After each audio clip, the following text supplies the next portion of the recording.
এটা কয়েকদিন আগের ভিডিও।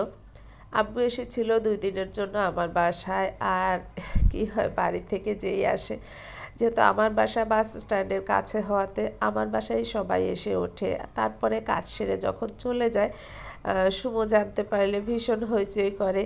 তো যাই হোক, এবার আব্বু এসেই বলেছে, মা এবার কিন্তু সুমোর বাসা হয়েই যাব, আমি যতই কম সময়ের জন্য আসি না কেন। তা আব্বু সকালে চলে গিয়েছিলেন অফিসের কাজে, আব্বু আসতে আসতে সন্ধ্যা হয়ে গিয়েছে। তারপর হচ্ছে আব্বুকে নিয়ে আমরা ওর বাসায় চলে গিয়েছিলাম, যেহেতু আব্বু কাল সকালে চলে যাবে। আর এটা হচ্ছে আনিস সুমুর বাসায় আমরা আসি বা আমাদের বাসায় ওরা যাক, এই মিষ্টিটা সে সবসময় রাখার চেষ্টা করে। ওরা দুজনই এই মিষ্টিটা ভীষণ পছন্দ করে।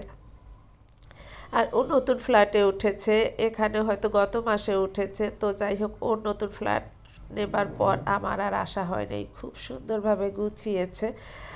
তো সেটাই দেখছিলাম। আর এদিকে আমি একটা ফ্যাক্টরির ক্যালেন্ডার নিয়ে গিয়েছিলাম স্পর্শ আর ওর বাবার জন্য, দুইজনের জন্য দুটাতে। ওরটা সে নামটা পড়তে পেরেছে, এটাই সে বারবার আমাকে শোনাচ্ছিল। আসলে বাচ্চা কাচ্চা শিক্ষিত হয়ে যাচ্ছে।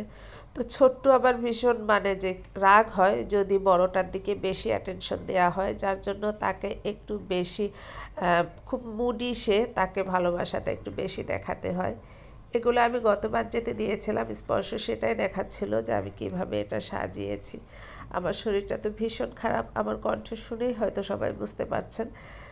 তো ওর বাচ্চাদের সাথে থাকলে যেটা হয়, আমার কোনো প্রকার অসুস্থতাই আর থাকে না। ওদের সাথে কিছুক্ষণ থাকতে পারলে আমার নিজেকে একদম সুস্থ মনে হয়। তো আমরা মেয়েরা মিরর দেখলে একটু ঢং ঢং করতে ইচ্ছা করে, আর আমার এটা খুব মনে হয় বেশি সবার তুলনায়। তো আমরা কিন্তু ওদেরকে আগে ফোন করিনি, জাস্ট বিকেলবেলা মেসেজে বলেছিলাম যে তোমরা বাসায় আসছো কি না। তো যাই হোক, ও হয়তো পরে আব্বুর সাথে কথা বলে বুঝে গিয়েছে।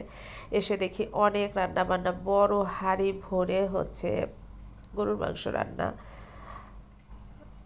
ওদের ঝামেলা হবে, নতুন বাসায় ওদের গোছগাছ করতে হচ্ছে, যার কারণে না ওদেরকে জানাতে চাইনি। তো তারপরেও ও বুঝতে পেরেই এইভাবে রান্নাবান্নাগুলো করে ফেলেছে। শুধু ওদেরকে মানে যে ঝামেলায় ফেলবো না দেখে আমরা একটু দেরি করেও এসেছি, যে জাস্ট এসে চা নাস্তা খাবো চলে যাব। কিন্তু সেটা আর এই বাসায় আসলে কখনোই হয় না। ও এক এক করে খাবার গুছিয়ে দিয়ে দিচ্ছে। আর এই বাসার আসলে যখনই আসি খেয়েই যেতে হয়, সেটা যত রাতই হোক। আর অনেক রাত না হলেও এ বাসা থেকে বের হওয়া যায় না। তো এটাই হচ্ছে এই বাসার অবস্থা। আর এই যে একটা সময় খাবারের এক পর্যায়ে এসে মানে গরুর মাংসের হাঁড়িটা ডাইনিংয়েই চলে এসেছিল। তো সব মিলিয়ে আসলে সুমুর বাসায় গেলে অসম্ভব ভালো একটা সময় কাটে আমার, সেটা হচ্ছে ওর বাচ্চাদের কারণে।